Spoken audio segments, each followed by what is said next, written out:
Señor, hoy no quisiera dirigirme al ilustre abogado primero de nuestro rey Jacobo, sino al sabio atentísimo que honra mi amistad y entretener el oro de su tiempo con los menudos lances de la vida diaria. Desde joven he sido fácil espectador de teatros. Era una liviana forma de descansar las sienes de los graves asuntos.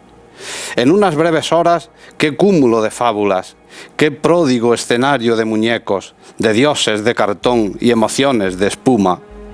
Y en horas aún más breves, el olvido de todo ese pequeño mundo inconsciente y hueco. Pero, Señor, un día, hace ya algunos años, penetré en un teatro de construcción reciente en las orillas del Támesis, en la orilla derecha, para ser exactos, el Globo. Desde entonces, Señor, soy adicto al veneno glorioso de su escena. Un raro dramaturgo de vida neblinosa, llamado William Shakespeare, ha levantado en ella un bosque prodigioso de pasión y poesía. Señor, este poeta tiene una lengua oblicua y verdinegra, viva, demente, impúdica, honorable, una lengua aurora, de arrope líquido, oscuro pasadizo subconsciente, dardo infalible de la inteligencia. Sí, mi Señor, os cuento la verdad y aún es pálida, pues la lengua es tan múltiple que multiplica la vida sus formas azarosas en perfecta armonía. Aquí va, no hay muñecos ni emociones de espuma, sino muchedumbre llaneante. La vida, sí, la vida en pie de guerra con su ciclón de luces y su vértigo. Alza el amor su vuelo adolescente hacia la muerte, o miel de la victoria. Sangran manos insomnes, se iluminan las costuras del miedo. En un pañuelo cabe el destino, en amarillas vértebras cabalga el odio. La amistad revienta como un túnel de vino generoso. Hay reyes que se ordenan de mendigos, bufones honorables, fantasmales príncipes de lunático albedrío. La vida desmigada, innumerable en su carne mortal y verosímil. Altísimo Señor, la epidemia de peste que nos azota tiene cerrados los teatros. Esperemos que el cielo, magnánimo de azules hace unos meses, vuelva sus vientos saludables sobre nuestra ciudad. Entonces yo quisiera llevaros una tarde a El Globo. Entenderéis mi arrebato de ahora, la roja picadura que ha dejado en mis ojos tal fantasmagoría. Breves cuentos ingeniosos son y se tornan turbadores en un laberinto de tramas yugulares. Las reglas olvidadas en el fondo del río, lo trágico y lo cómico se enhebran en el mismo laberinto de acciones. Acciones monstruosas, sencillas, inquietantes, inocentes, absurdas, como exacta escritura de la naturaleza. Es un caos consciente. ¿Algo más que deciros? Que nunca dio la escena tal presencia a la muerte, muerte calzada de silencios, grávida de sueños desollados y tronos de ceniza. Mi electo Señor, los dos viejos platillos de la vida y la muerte en fulgurante pulso. Qué gran fiesta de sangre, de alegría y de alondras sobre el viejo tablado. Sacerdote mayor que no quiero olvidarlo, el cómico Burbage y su pastosa voz de lino transparente. Pero ya debo despedirme. De los menudos lances de la vida diaria, de haber hallado tan vasto dramaturgo, es joya irrepetible. Tal vez me haya excedido ante vuestra paciencia con este inmoderado memorial de alabanzas, pero yo como vos amo el talento y amo proclamarlo. Maestro, cuando el cólera pierda sus mejores halcones, os pediré el favor de vuestra compañía para ir al teatro. Yo deseo esta vez, oh guía eminentísima, guiaros a ese íntimo, bellísimo contagio de los viejos telones convertidos de pronto en recinto y balanza de la naturaleza. Adiós, adiós, que pronto vuestra sabiduría, el más alto rubí de Inglaterra, se acerque a la orilla del Támesis y compruebe el prodigio que le cuento.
Hola, ¿qué tal, amantes de Thalía? Nuestras teatrerías traspasan hoy la barrera del tiempo y os proponen un viaje alucinado y alucinante al siglo XVI. El dramaturgo, para presentaros al dramaturgo Shakespeare, ese autor sublime que ha conocido la historia de la literatura universal.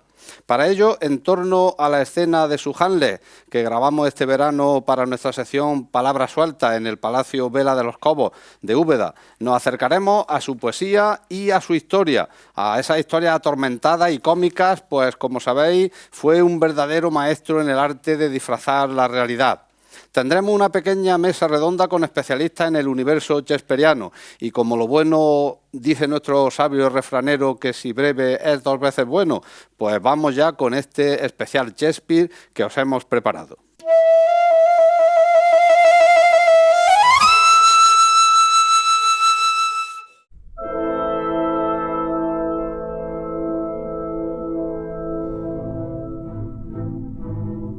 ¿Qué hubiera pasado si no hubiera pasado aquello?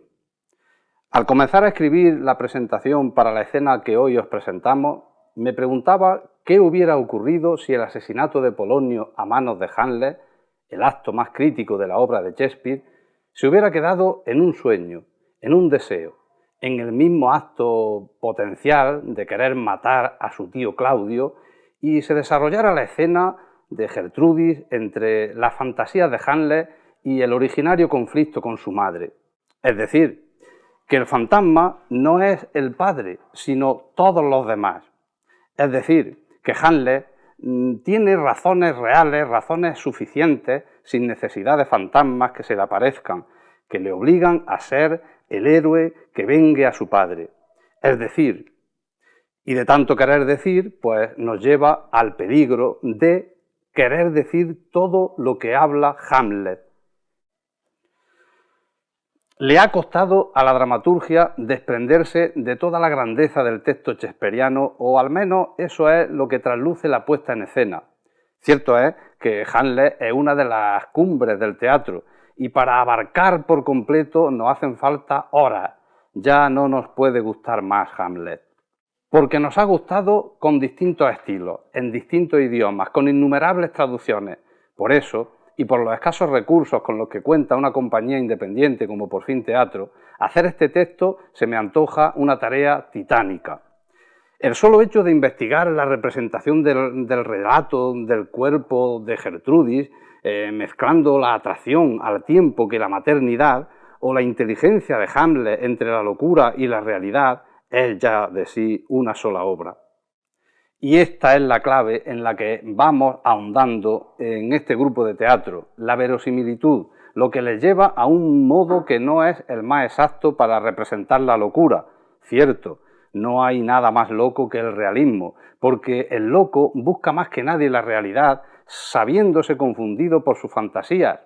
Por eso Hamlet necesita que todos arrojen la peor parte de sus corazones y vivan inválidos con la otra pequeña parte, pero puros, esencia más íntima de esta obra.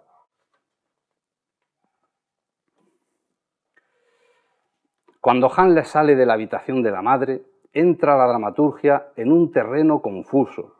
Abandona la relectura y se guía por una versión al querer volver a representar Hamlet. Se aleja de Hamlet, porque nos cuenta de nuevo la historia, pero no vemos al hombre atormentado que quedó en la habitación y no se vuelve a recuperar hasta la hermosa escena final del entierro de Ofelia, con esa terrible frase de la madre: no hay más muertos porque el infierno está lleno. A partir de ese momento comienza a contarse una historia que nos toca profundamente, la metáfora del país que debe restaurarse y que solo puede suceder con el final de la obra, de la propia historia, y esa sí que es otra historia. En Hamlet, amigos, hay melancolía, mucha inteligencia, razonamiento, pasividad, cansancio, más melancolía, enfado con la vida, reflexiones, ironía y una línea fina que separa la cordura de la locura, un límite muy frágil y muy interesante. Los textos de Shakespeare son excepcionales, brutales, no tienen límite. Yo veo en ellos la libertad total y una exquisita sabiduría teatral. Puedes hacer lo que quieras y esa libertad te permite usar la imaginación, la inteligencia, la filosofía. Es lo que tú quieras, no hay límite, es perfecto para trabajar, amar y disfrutar. Hamlet no es ni moderno ni antiguo. Todo transcurre o intenta transcurrir como misterio, con límites sinuosos y con la muerte cerca de ahí. La melancolía se apodera de todo y van sonando frases, palabras. La música del señor Beethoven también nos ayuda con un pasaje de su séptima sinfonía y eso nos da una dimensión trágica. Os dejo pues con esta escena de Hamlet que hemos preparado en el Palacio Vela de los Cobos de Úbeda, gracias a Semer Turismo y la gentileza de don Natalio Rivas Sabater. Espero que os guste.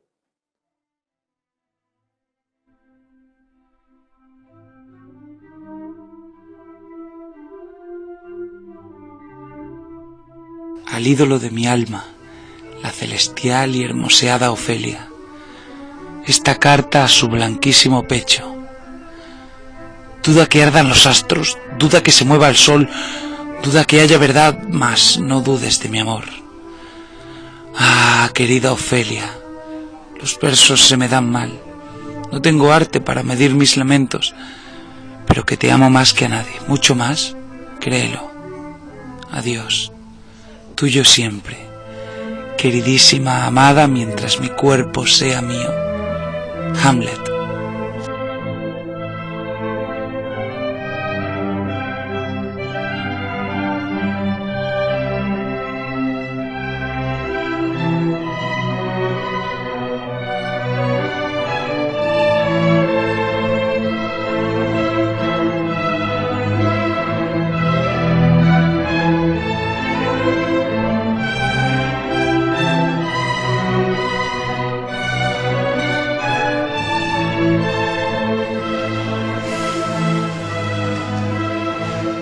Ser o no ser. Esa es la cuestión. Si es más noble para el alma soportar los golpes y dardos de la ultrajante fortuna, o rebelarse contra un mar de adversidades y en dura pugna darles fin. Morir. Dormir. Nada más. Y con ellos darle fin al sufrimiento y a todos los males que son herencia de la misma carne. Es una consumación que piadosamente deseo. Morir, dormir, dormir. O quizás soñar, sí, eso preocupa. El sueño de la muerte. ¿Qué sueños tendremos cuando la muerte nos libere de esta agonía terrenal y encontremos la paz? Por eso yo pienso que es una desgracia tener una larga vida. Pues, ¿quién aguantaría las injurias y el látigo del tiempo? Las infamias del opresor, la soberbia afrenta del orgulloso, la angustia del amor desconcertado, la tardanza de la ley, la arrogancia del poder, los golpes de la virtud por quien no es digno.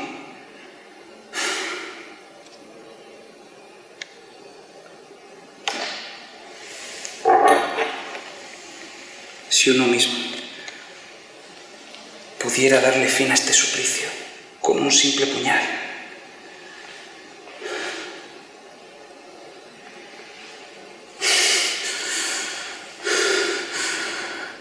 ¿quién soportaría entonces la pesada carga sufriendo y gruñendo de esta fatigosa vida? Si no fuera por el temor a la muerte, el país desconocido, aquel del que ningún viajero regresa, que nos obliga a padecer los males que ya padecemos, sin permitirnos descubrir algunos nuevos, que empuja a la inconsciencia a hacernos cobardes, que el color natural se debilita ante la pálida sombra de la razón y empresas de gran peso y entidad cambien el curso por dejar de ser quien son, por querer ser acciones.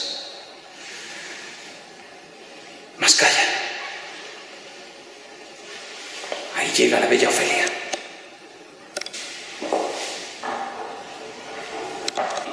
Ninfa,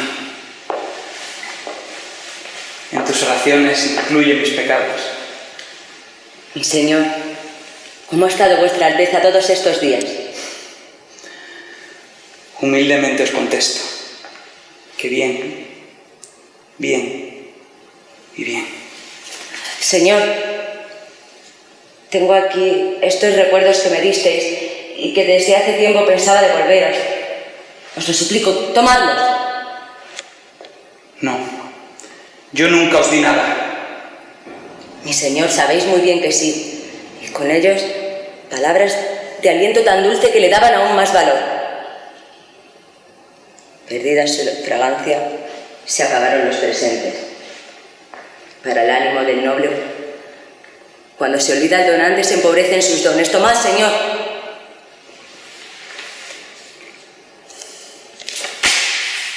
¿Eres honesta? Señor, ¿Eres bella? ¿qué queréis decir? Que si eres honesta y bella no deberías permitir que la honestidad haga trato con la belleza.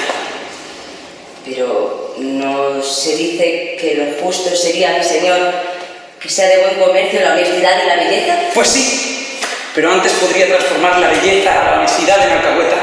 Mucho antes que la honestidad vuelva honesta a la belleza. Antiguamente esto era absurdo, pero hoy los tiempos lo confirman.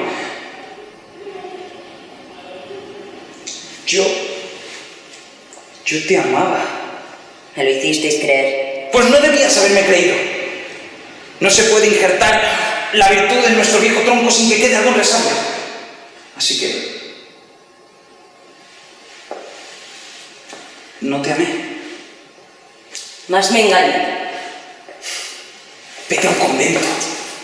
No querrás creer en tus pecadores. Mírame a mí. Yo me considero bastante decente y, sin embargo, podría acusarme de cosas tales que más me valdría mi madre no haberme engendrado. Y además, soy vengativo, orgulloso, ambicioso, con más disposición para hacer daño que ideas para concebirlo, imaginación para plasmarlo o tiempo para cumplirlo. ¿Por qué un hombre como yo ha de arrastrarse entre el cielo y la tierra? Todos somos unos miserables. No nos creas a ninguno. Vete a un convento.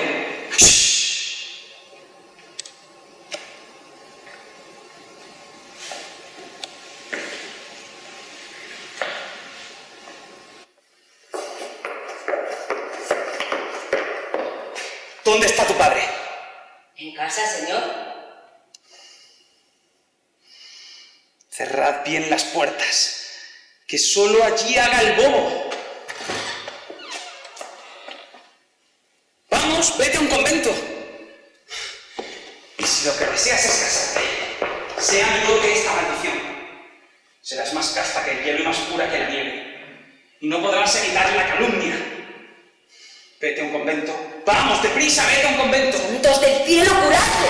Y si es que logras casarte, si es que alguien se casa contigo con locura que sea un tonto, pues los sabios bien saben que ponéis los cuernos. ¡A un convento, deprisa, vamos! El cielo le asiste. Piense yo de vuestros afeites. Dios os da una cara y vosotras os hacéis otra. Andáis pausado y a saltitos, y gangueando. Procuráis encubrir todo lo creado. No, ya estoy harto. Ya me he cansado. ¡Me he vuelto loco! ¡Me he vuelto loco! Y no habrá más bodas. No. Y de los que ya están casados, vivirán todos menos uno. El resto, que se queden como están. ¡A un convento! ¡Vamos deprisa a un convento! ¡Qué noble inteligencia destruida! El cortesano, el sabio y el soldado, el ojo, la lengua, la espada. Esperanza y flor de nuestro reino, espejo de elegancia y modelo de conducta. Y yo, la mujer más abatida que gozó de la miel de sus promesas, veo ese noble y soberano entendimiento destemplado. cual campanas que disuenan, esa estampa de perfecta juventud perdida en el delirio. Pobre de mí, tener que ver esto y no lo que vi.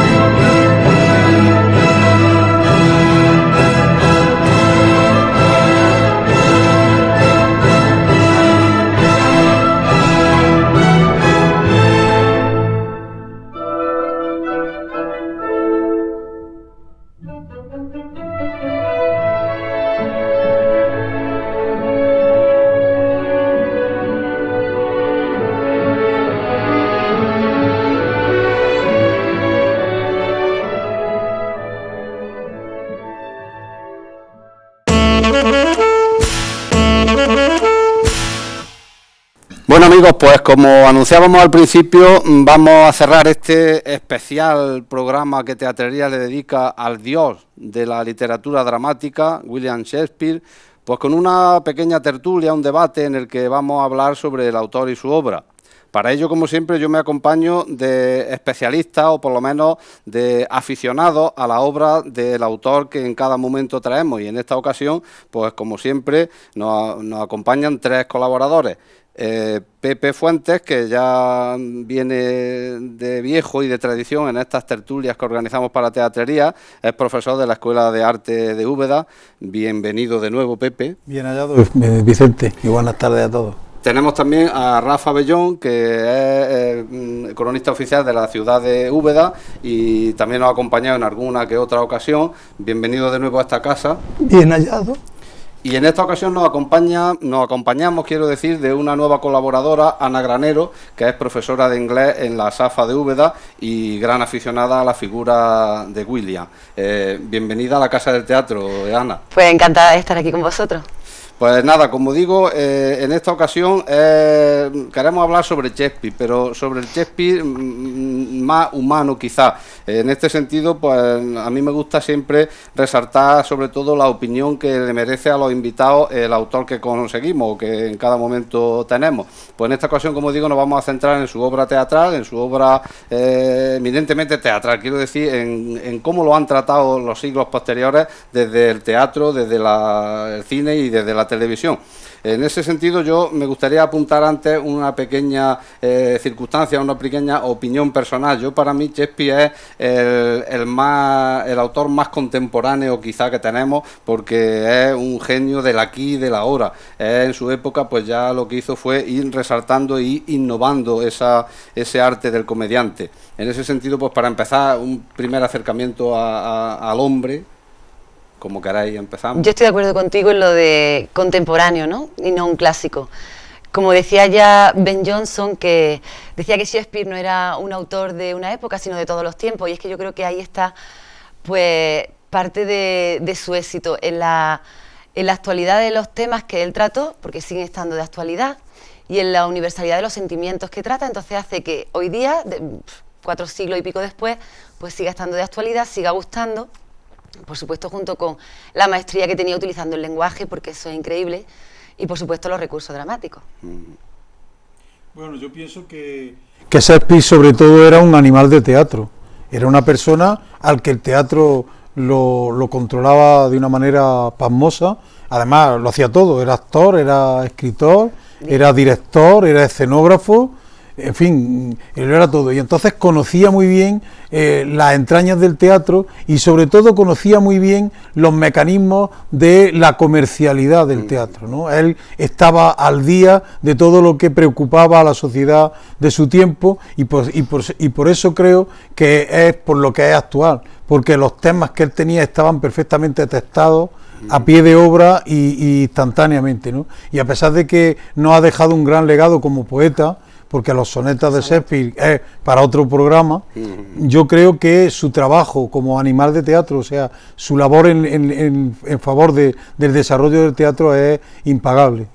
Por eso ha durado tanto tiempo y todavía hoy pues está de actualidad. Aunque sea para otro programa, yo creo que el Shakespeare poeta, desde sus primeros escritos, que no dejan de ser poemas que a veces no han sido muy conocidos, como el de Lucrecia y demás, pero sobre todo el que señalaba Pepe, el libro Los Sonetos, que de 1609, a mí me parece esencial para conocer a Shakespeare tanto en su biografía personal, en el tema sentimental y amoroso especialmente, como en muchos aspectos de lo que luego es el pensamiento que se ve reflejado en sus obras de teatro, que algunas sean anteriores a esa fecha. Habéis dicho, y es verdad, que Shakespeare es un mundo nada ajeno del hombre, está en Shakespeare. Sus personajes, los más conocidos por lo menos, se han convertido en símbolos universales. Esto lo dicen siempre los libros de texto, pero en este caso es verdad.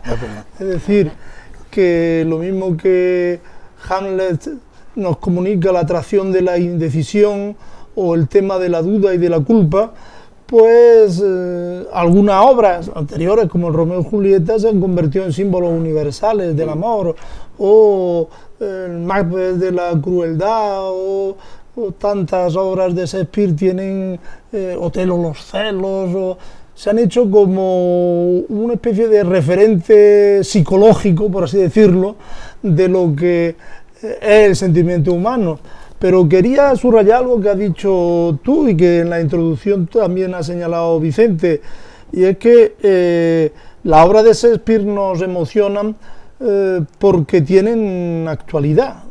Es una especie de viaje en el tiempo, que aunque nos relaten a veces la antigüedad clásica y las tragedias más antiguas, pues nos traen también a conflictos y a situaciones presentes. En la feria se representaba, sin ir más lejos, Julio César, y algunas de las frases de Julio César parecía que estaban pensadas en lo que hoy pasa en nuestra situación. Exactamente, sí.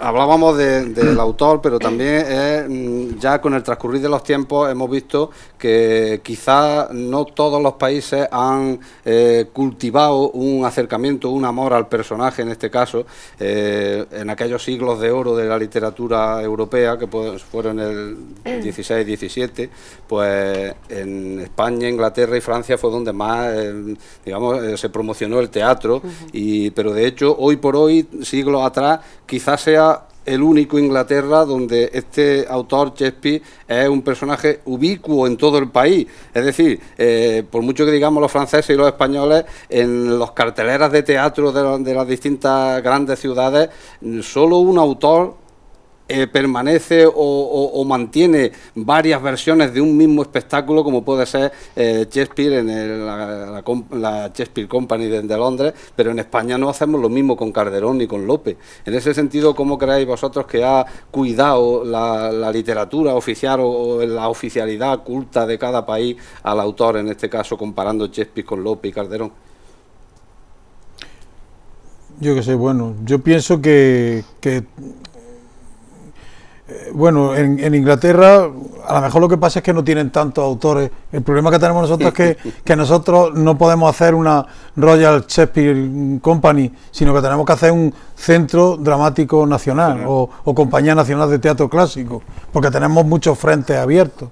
Tenemos a Calderón, tenemos a Tirso, tenemos a Lope, tenemos a tantos que si tuviéramos que dedicarle una Royal Company a cada uno, pues apañado íbamos, ¿no?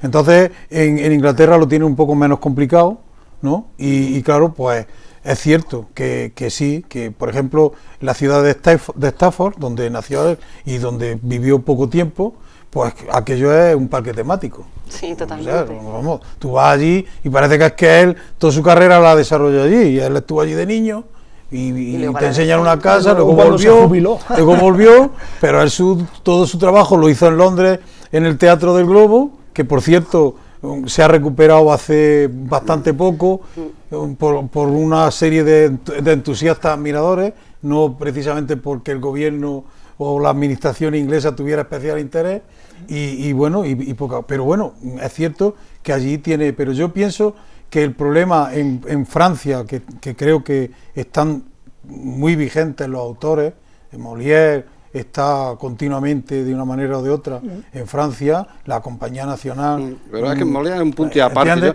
En esta época Y, Corneille, por ejemplo, y bueno, Racine no lo mantienen allí en bueno, cartel. pero ¿cuántos autores ingleses tampoco se mantienen en cartel, entiendes? Sí, sí. Es decir, Molière, el fenómeno Molière es paralelo al fenómeno Shakespeare, ¿entiendes? Bueno, y me callo porque no quiero muy yo bien lo que has dicho. Bueno, ya, Bueno, aparte del Globe, en Londres, en Stratford también Sí, está el hay teatro, un ¿no? El teatrito, Courtyard Theatre, efectivamente. que es la sede oficial de la Royal De la Shakespeare Royal Company. Shakespeare, Y realmente todo el año puedes ver obras de Shakespeare allí, tanto en Stratford como en Londres. Tienen el Globe ahí exclusivamente para obras de Shakespeare. Que por cierto, en el 2014, con el motivo del 450 aniversario del nacimiento de Shakespeare, van a hacer un Hamlet en el Globe y van a hacer una gira mundial con esa obra por todos los teatros de todo el mundo. Es que realmente para los británicos es como te digo yo, lo mismo que en los hogares católicos hay una Biblia, ¿no? En los hogares británicos hay un libro de Shakespeare, ¿no? O sea, es que eso es tremendo. Y en muchas casas españolas también hay También. libros de Shakespeare. Yo lo También. leí en unos libros de mi abuelo, preciosos, por cierto, o con unas ilustraciones y unos relieves maravillosos, que los tengo en mi casa guardados como en oro en paño. De todas formas, el Pepe ha dado también muchas claves de lo que ocurre en Inglaterra, y ha estado bien esa referencia que habéis hecho a Francia, ¿no? En la época de Corneille, Gazin y Molière, y a España, ¿no? Lope de Vega, Tirso, Calderón, nuestro gran teatro clásico español. De todas formas, siendo Pepe tan aficionado al cine, echo de menos que no haya hecho una referencia al cine, quizá una forma, Ahora, ¿no? una forma de que la gente conozca sus clásicos, y que se han cuidado mucho más en Inglaterra que desde luego en España, Sí, eso está claro. es haciendo excelentes versiones en cine y en televisión. Antes teníamos el famoso Estudio 1, en que veíamos algo, pero en el cine no sería descabellado hacer también los clásicos. Tú fijaros, por ejemplo, el éxito que tuvo la película de Pilar Miró, El perro del hortelano, y eso que se tuvo que ir a Portugal a grabarla porque aquí no le daban medios. En cualquier caso, el teatro clásico español, que es por donde iba, creo yo, Vicente, en su pregunta, tiene un gran potencial. Incluso de autores que no tenemos considerados como teatro. A lo mejor no tenemos obras tan redondas y tan tremendas como las de Shakespeare, pero por ejemplo los entremeses, que algunos de esos lo habéis representado vosotros, incluidos los tres entremeses de Cervantes, que hemos hecho algunos en teatro, porque todos los que estamos aquí somos aficionados. Son piezas deliciosas y con una gracia extraordinaria. Quizá lo que parezca mentira es que grandes obras de nuestra literatura todavía no se hayan llevado dignamente al cine, porque eso sería una forma de comunicarlo. También es verdad que en España se apoya menos institucionalmente, aunque esté el Festival de Teatro de Almagro o el de Mérida o el otro. Es verdad que se apoya menos estas cuestiones y se quejan con razón los teatreros del 21% del IVA y de todas estas cuestiones que estamos hartas de ver, ¿no? Que por cierto, eso ha sido una lacra y es algo que castiga de alguna forma también la distribución y la promoción de todas estas grandes obras. Sí, sin embargo, la gente va cuando se hizo Julio César en la feria, estaba lleno. Y el Calígula igual. Pues centrémonos en ese aspecto que relatábamos, porque yo al principio había dicho lo del cine, el teatro y la televisión. A todos nos gusta, supongo, ver una gran obra de Shakespeare en el teatro, pero también hay versiones cinematográficas, y por eso quiero darle paso a Pepe en ese sentido, que sobre todo Kenneth Branagh, yo creo, el estudioso número uno y el director. Junto con Laurence nombre Olivier. claro. Laurence Olivier fue el que abrió el melón. ¿no? De alguna manera, Laurence Olivier abrió el melón. La clase Hay versiones de Kenneth Branagh que a mí son más me han recientes. impresionado. Él es actualizado. Entonces, un poco. decidnos cada uno qué obra resaltaríais dentro de esa extensa planicie que tiene Shakespeare en teatro, pero a cada uno supongo que nos ha llegado alguna de ellas. Yo permitidme que tenga debilidad por quizás su última producción, la Tempestad. La Tempestad para mí me parece que es una de las obras que expone claramente pues historias que hablábamos antes de la actualidad de estos textos. Es una obra, tengo yo aquí apuntados tres cosas grandes que yo resalto. Cualidades como la piedad, como el amor, como la compasión, la tolerancia, que ahora se habla mucho de tolerancia. En esa obra hay momentos tiernos entre personas de color y personas... entonces yo, para mí, es La Tempestad la obra que más me gusta de Shakespeare. Cada uno no vaya a decir qué obra os gusta y Pepe se va a centrar sobre todo en el aspecto cinematográfico, porque es lo que decía Rafa, quizá una gran producción de cine sobre autores nuestros, Calderón, un Segismundo, una La vida de sueño, nunca hemos visto en cine bien hecha, aunque ha habido versiones y tal, ¿no? Pues decirnos cada uno vuestra obra. A mí me sería muy difícil elegir, la verdad, porque me gustan mucho, ¿no? Pero bueno, los dramas históricos los descarto un poquillo, son los que menos me emocionan. Lo que más me gusta de las tragedias, quizás me quedaría con Romeo y Julieta.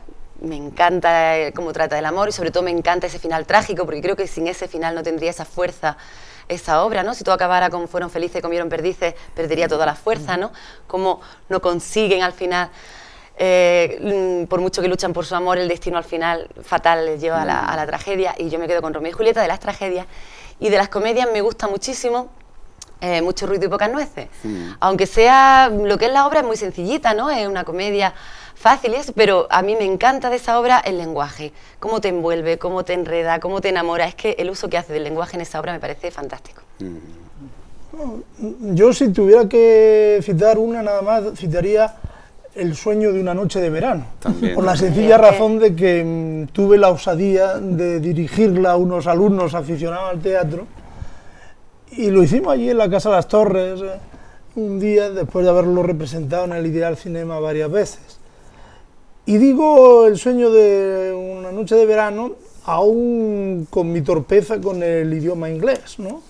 Nuestra amiga, que es profesora de inglés, disfrutará mucho más que nosotros leyendo a Shakespeare.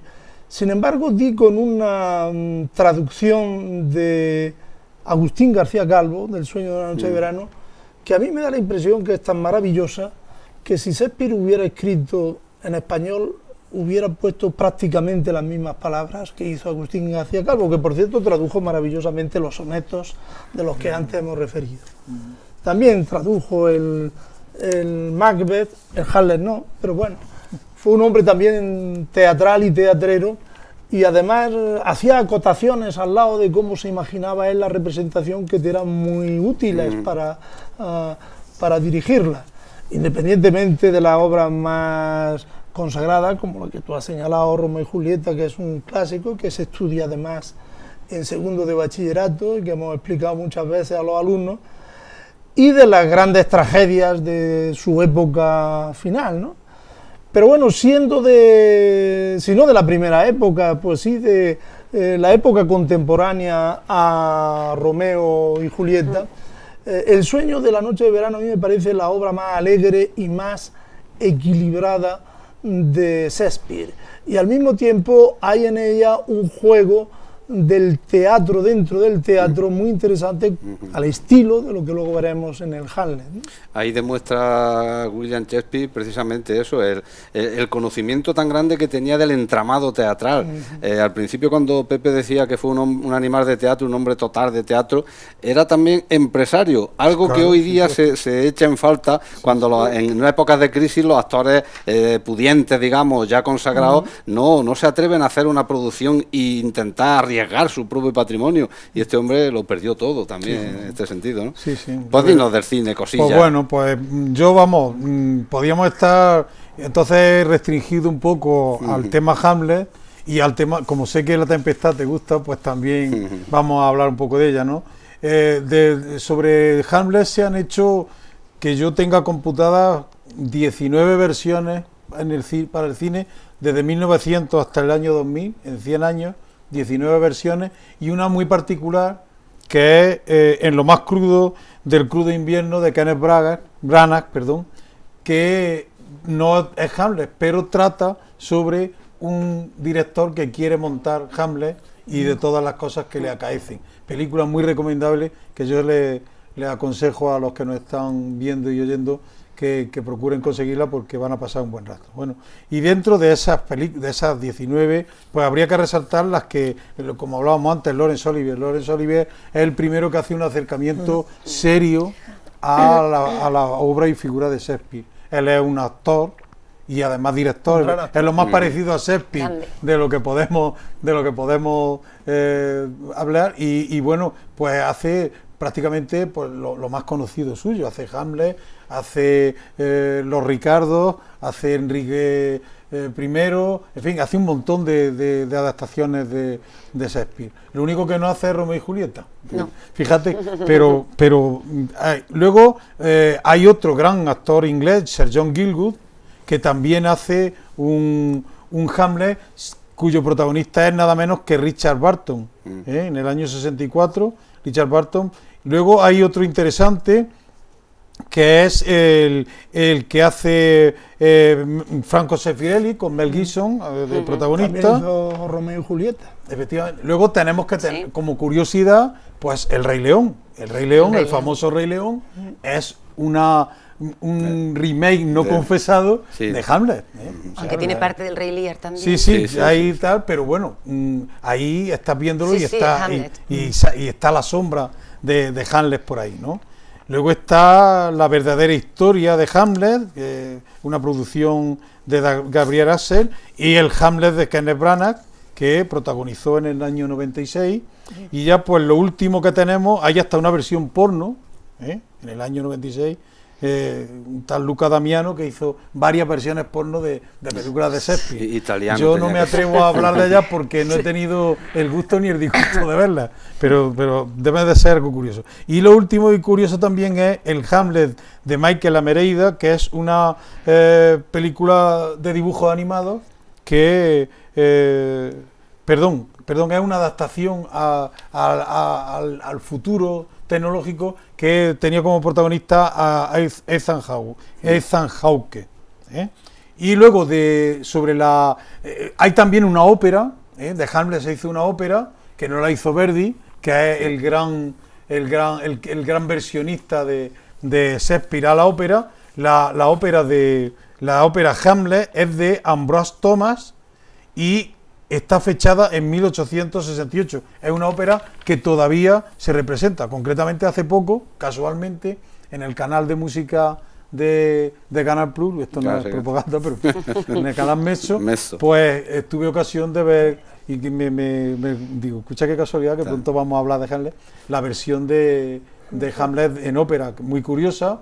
Evidentemente ahora los montajes que se hacen de la ópera se trasplantan todo a la época actual y las escenografías son muy... Y entonces pues me hubiera a mí gustado ver cómo era la versión del siglo XIX, la original, cómo se hacía, ¿no? Entonces, bueno, pues la figura de Shakespeare, como para resumir, ha tenido muchísimas... Romeo y Julieta es una de las obras que más se han representado. Hay una versión que firmó el director italiano Renato Castellari, que fue, preguntabas que qué obra de Shakespeare es la que nos gusta. Yo, por cuestiones infantiles, Romeo y Julieta para mí siempre ha tenido un gran atractivo por esta obra, por esta película, porque estaba rodada en los escenarios originales, en los supuestos escenarios originales, se rodó en Verona, y es una película preciosa, ¿no? Y bueno, luego tenemos la película de Zeffirelli, que es una versión muy realista, muy literal. Los protagonistas eran más o menos de la edad. Olivia Hussey. Y luego, y como curiosidad, me iba a traer el prospecto, pero no lo he encontrado. Hay una versión de Romeo y Julieta, que Julieta podía ser la madre de Romeo. Tenía entonces 40... ¿Cómo era? Era una actriz americana muy famosa, pero ahora mismo no recuerdo. Se ha criticado eso bastante. Y entonces, pero claro, y fue una de las versiones más renombradas de Romeo y Julieta. Pero mi favorito de las obras de Shakespeare, ya con la madurez y ya pensándolo fríamente, es Macbeth. A mí Macbeth, de la obra de Shakespeare, la que más me llama la atención, porque por la complejidad que tiene, porque son dos personajes que uno es bueno o relativamente bueno, una es mala, muy mala, y al final de la obra se cambian los papeles y la mala empieza a tener problemas de conciencia y el que tenía problemas de conciencia ya perdió el control absolutamente, ¿no? Y ese juego y cómo Shakespeare lo sabe llevar, hablando de la actualidad, esto ha ocurrido en el siglo XVII, esta manipulación de una historia eso es novísimo, eso es vanguardista, por decirlo de una manera. ¿No hizo una versión Orson Welles? Y hay dos versiones, la de Orson Welles y la de Roman Polanski, que para mí son, sobre todo la de Orson Welles. La de Orson Welles es una maravilla, ¿no? Orson Welles también hizo Otelo, dirigió un Otelo muy curioso porque por falta de dinero se rodó en varios años, y hay escenas que entra por una puerta y 4 años después sale por la puerta, por otro sitio, en otro lugar, ¿no? En fin. Bueno, sin embargo, Orson Welles hizo, por ejemplo, un Quijote que muy poca gente, tú me lo pasaste. Sí. Muy poca gente lo ha visto. Sí, porque se montó después de morir él, ¿no? Bueno, pues ya para ir finalizando, porque como hemos dicho al principio, no nos gusta ser pesados, aunque sobre Shakespeare podríamos estar hablando aquí noche y media y más. Decir que Hamlet se escribió en 1600 y que fue representada por primera vez 2 o 3 años después, y que es la obra que más se ha representado en los escenarios a nivel mundial de este hombre, de William Shakespeare. Nos vamos, antes de terminar, y pediros que opinéis sobre esta escena que hemos emitido de nuestro Hamlet, este particular acercamiento que hace Por Fin Teatro a la figura de este personaje atormentado. Vamos a recibir y vamos a poner ahora una opinión que conseguimos que una de las grandes actrices del momento, como es Blanca Portillo, en su reciente visita a Cazorla, pues nos hizo y atendió felizmente, porque llevábamos un día y medio detrás de ella para conseguir esta historia. Es una historia larga que también podemos alguna vez hablar de ella. Pues amablemente, como digo, siempre como gran actriz, también gran mujer, como le dijo a nuestro Shakespeare, a nuestro Hamlet particular, Chema Fuentes. Esto es lo que nos decía Blanca Portillo, la opinión personal de cómo influye también un personaje en estas grandes actores y actrices a la hora de interpretarlo. Esto es lo que decía Blanca Portillo sobre el personaje de Hamlet.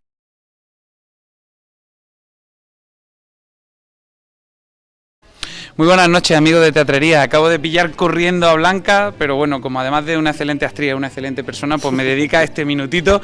Y como tenemos muy prontito el especial sobre Shakespeare que va a emitir Teatrería, yo quería decirle a Blanca qué significó para ella Hamlet, el personaje. No ya la interpretación de Hamlet, sino lo que para ti significó Hamlet.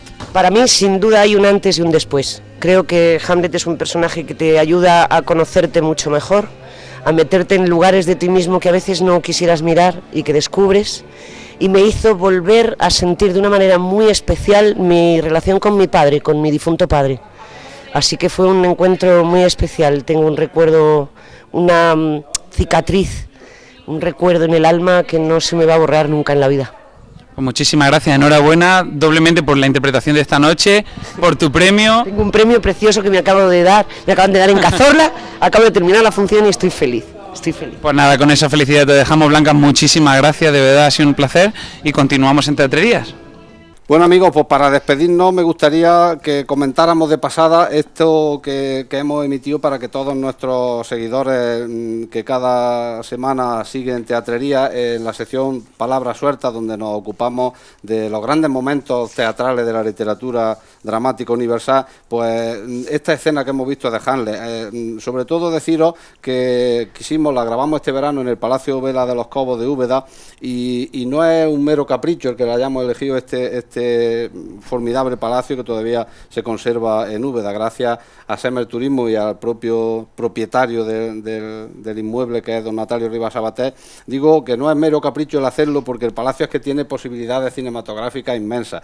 Por ejemplo, al inicio hay una doble visión de la situación en la que hemos querido utilizar la galería de arriba, donde está Ofelia leyendo la carta, pero al mismo tiempo ya vemos cómo llega Hamlet en ese mar de dudas que tiene, ¿no? Y en ese monólogo tercero, no sé, que nos muestra pues eso, yo que sé, la iluminación incluso que también tiene el palacio, que la conserva no de manera estridente, tiene su propia iluminación allí. Pues entendemos que ha sido un acercamiento muy personal posiblemente. De Shakespeare podríamos haber elegido otras escenas, pero hemos querido elegir esa en concreto porque habla de eso, del tormento que sentía este personaje y también de ese amor imposible por las circunstancias que se daban. En ese sentido, pues comunicarnos de pasada qué os ha parecido la escena y en fin, que dejarle, hemos dicho ya muchas cosas, pero quizá también hemos hecho una elección creo que soberana para ilustrar estas palabras sueltas. Decías que Blanca Portillo había hecho de Hamlet y ya hizo Sara Bernard de Hamlet en el último año del siglo XIX. el papel lo representa muy bien, el hijo de Pepe y la amiga Belén Argumesa hace de Ofelia, y os felicito porque muchas veces este famoso monólogo de el acto tercero de Hamlet, ¿no?, de la escena segunda, pues se representa mal, porque la gente confunde con el acto quinto cuando aparece la calavera, y a veces he visto yo hasta en la televisión tío con la calavera decir ser o no sé. Por cierto, el primer traductor directamente del inglés al español de Hamlet fue Leandro Fernández de Moratín, cuando fue allí y lo tradujo existir o no existir, que dicen que es más cercano a la expresión inglesa. A mí las imágenes me han gustado, no solamente por el palacio, que está muy bien y subrayamos todo lo que tú has dicho sobre él, sino por los actores. Cuando uno va a ver al teatro, va a ver representar. Y además han actuado de una forma que yo creo que le gustaría al propio Shakespeare, que era partidario más bien de la actuación contenida. Hay en el Hamlet una frase en que Shakespeare, cuando habla de que Hamlet le da una serie de consejos a los actores, define perfectamente lo que es el arte de actuar. Lo mismo que define lo que es el teatro. Por cierto, el teatro dice que es una especie de epítome histórico del pasado, pero también una libre crónica del presente, lo que está muy bien. Y dice que hay que actuar de la siguiente manera. Dice, el arte de actuar debe ser como espejo de la naturaleza para mostrar a la virtud sus dimensiones, a la estupidez su verdadero rostro, y a cada época, a cada generación, su cuerpo y reconocimiento. De todas formas, mi opinión personal es que, por muy bien que se represente a Shakespeare, nosotros como público español acostumbrado a ver en la televisión 100.000 series y programas, no estamos preparados para seguir a Hamlet. Aunque se represente también, como lo hicieron, por ejemplo, Julio César, que interpretaba Mario Gas en la feria. Es decir, que el público español, por respeto, guarda silencio, pero éramos capaces de silbarlo. Eso ya lo decía Unamuno cuando iba a ver una representación en Salamanca de un gran actor de su época, Villaví, como lo fue Antonio Vico antes y los que representaron en Hamlet en España. Es decir, no estamos preparados, por ejemplo, ni para los largos monólogos, ni para el tipo de lenguaje riquísimo que es Shakespeare. Con esos juegos que hace. Quizá los que domináis el inglés disfrutáis mucho más que nosotros, pero la verdad es que hay que reconocerlo, y ahí está la angustia del mundo y la tragedia de la vida, y ahí está en realidad la mejor parábola que puede ser de lo que es esto de la existencia o lo que quiera que sea. A mí me ha gustado mucho la escena que habéis grabado, la verdad. El entorno es precioso, lo que tú dices del juego de la cámara, de los distintos puntos de vista desde arriba, desde abajo, girando, y la actuación de Chema, ¿se llama? Sí. Pues me parece que lo ha hecho muy bien, ¿no?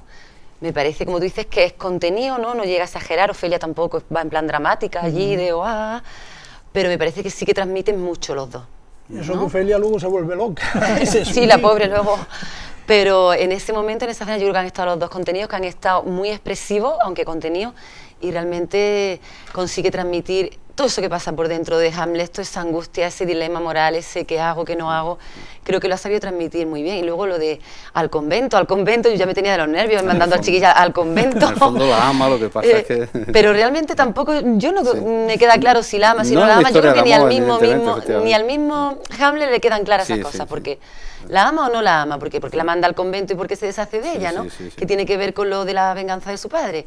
Entonces yo lo veo ahí un poco misógino ahí a Hamlet también, porque a la madre también del tirón la acusa, sin esperar, si es verdad, no quiere matar al tío hasta confirmar si ha sido de verdad el asesino del padre, no sé qué, pero a la madre del tirón la siente culpable. Si os dais cuenta, son matices que pueden dar pie a otra. Las discusiones. Y a Ofelia, se libra de ella al convento y lo han hecho muy bien los dos, la verdad. Pues yo agradezco mucho.